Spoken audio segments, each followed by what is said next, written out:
एक बूढ़ी गाय ने एक तालाब का सारा पानी पी लिया। पानी पीने के बाद वो जाकर एक भूसे के ढेर पर लेट गई।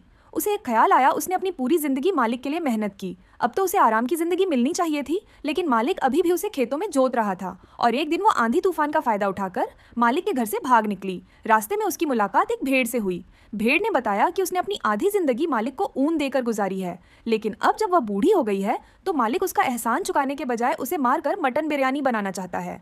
काफी मुश्किलों से वह वहां से भागी है। यह सब सुनकर बूढ़ी गाय ने कहा कि भेड़ उसके साथ चल सकती है। दोनों ने फैसला किया कि अब वो किसी शांत जगह जाकर बसेंगे, इस उम्मीद में कि आगे जिंदगी सुकून से बीतेगी। वो दोनों तेजी से आगे बढ़ने लगे। 1 साल से भी ज्यादा समय बीत गया।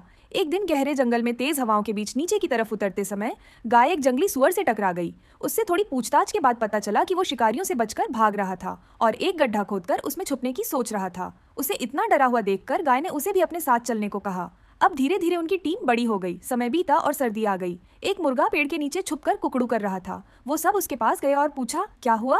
मुर्गा बोला, जिंदगी भर मैंने फार्म में बांध दी, सैकड़ों मुर्गियों को बचाया, लेकिन अब मालिक मुझे ही मारकर सूप बनाना चाहता है। गाय ने कहा, मैं भी इसी नाइंसाफी से भागी हूँ। अब हमें एकजुट होना होगा और कोई ऐसी जगह ढूंढनी होगी जहाँ चैन से जी सके, वो भी बिना इंसानों के दखल के। मुर्गा भी तुरंत तैयार हो गया।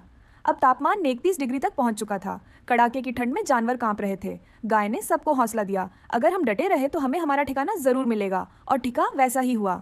उन्हें जंगल में एक छोटा सा घर मिल गया। बाकी जानवर भी वहीं आकर गाय के पास रहने लगे। लेकिन एक दिन खिड़की से एक लोमड़ी ने मुर्गे को देख लिया और उसका शिकार करने के लिए लोमड़ी घर के बाहर इंतजार करने लगी।